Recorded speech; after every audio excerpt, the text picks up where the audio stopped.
Yang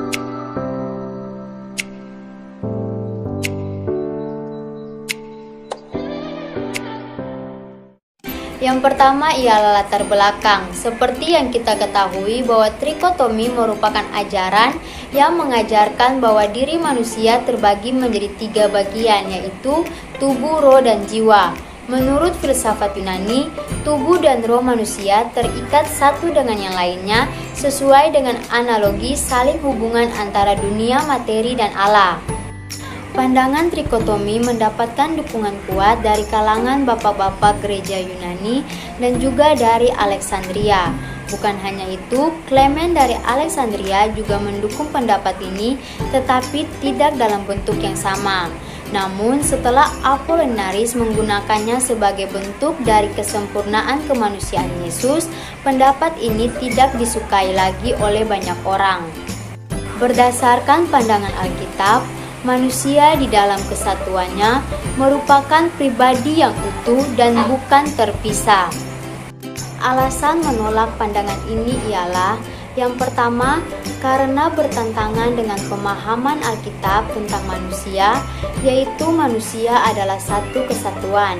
Yang kedua, pandangan ini memproposisikan antithesis yang materi dan non-materi.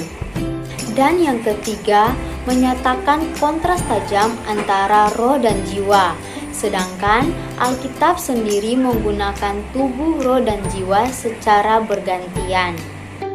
Baik, kita ke argumen yang mendukung pandangan trikotomi, yaitu pertama Tesalonika 5 ayat 23 yang di dalamnya menyebutkan kata roh, jiwa, dan tubuh. Kemudian yang kedua yaitu Ibrani 4 ayat 12 yang menyebutkan kata jiwa dan roh.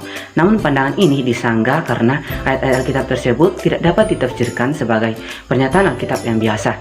Dalam pertama Tesalonika 5 ayat 23, pemakaian kata roh dan jiwa secara bersamaan tidak membuktikan keduanya adalah dua substansi yang berbeda. Di sini Paulus hanya ingin menekankan semoga Allah damai sejahtera menyucikan kamu semua seutuhnya.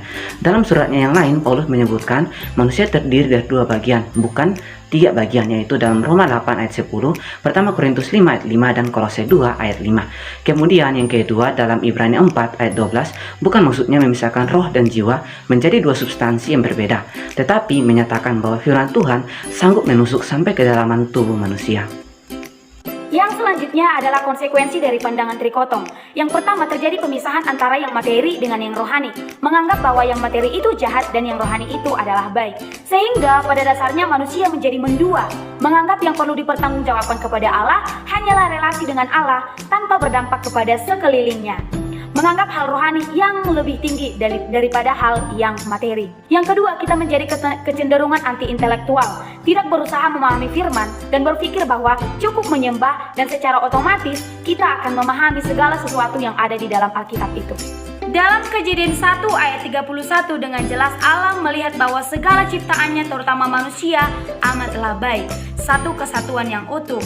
Namun manusia sudah jatuh di dalam dosa sehingga timbul berbagai pandangan tentang manusia itu sendiri. Salah satunya adalah trikotomi yang memandang manusia itu adalah bagian yang terpisahkan antara jiwa dan roh. Maka sebagai makhluk ataupun ciptaan yang sudah ditebuskan oleh Allah, kita sebagai orang Kristen hendaknya menentang keras trikotomi. Karena di dalam Alkitab tidak ada pemisahan antara yang materi dengan yang rohani. Segala sesuatunya adalah kemuliaan untuk Tuhan. Manusia adalah satu kesatuan yang utuh. Kita akan masuk ke topik berikutnya, yaitu jabatan Kristus sebagai Nabi. Yang pertama, kita akan lihat pengertian Nabi berdasarkan Alkitab. Dalam Perjanjian Lama terdapat 3 kata, yaitu Nabi, Roe, dan Chose. Kata Roe dan Chose lebih menekankan bahwa Nabi adalah seseorang yang merupakan utusan untuk menyampaikan wahyu dari Allah, terutama dalam bentuk visi.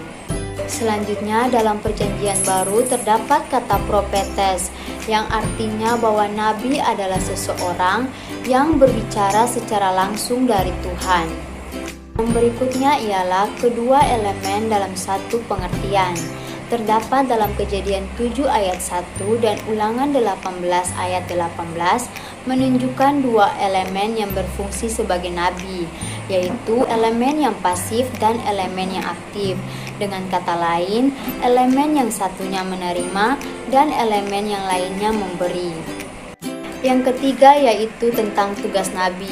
Tugas nabi ialah untuk menyatakan kehendak Allah kepada manusia, menentang formalitas, menekankan kewajiban moral, dan mendorong agar perlu adanya pelayanan rohani.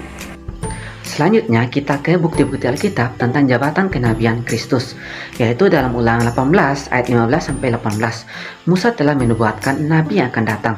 Kemudian dalam Kisah Para Rasul 3 ayat 22 dan 23 menyatakan Kristus sebagai pengenapan nubuatan Musa tersebut.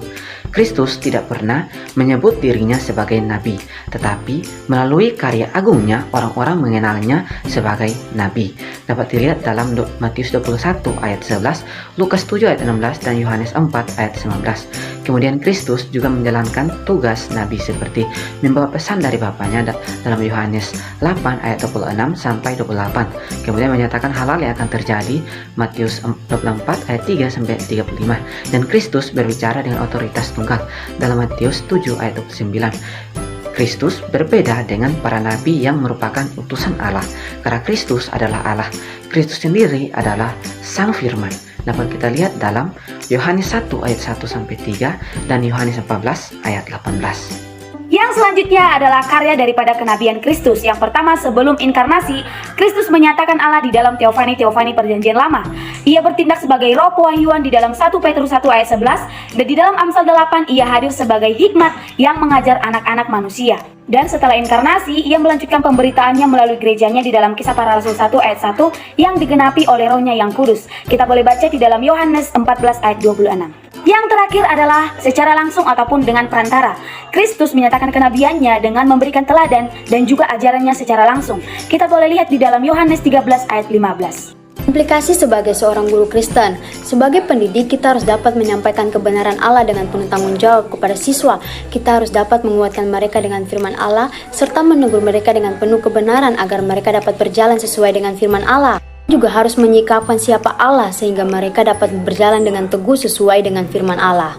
Jadi, jabatan Kristus sebagai nabi adalah di mana Kristus Sang Mesias bertugas untuk mewakili Allah di hadapan manusia yang ada sebelum inkarnasi maupun sesudah inkarnasi. Demikian presentasi kami, God bless you.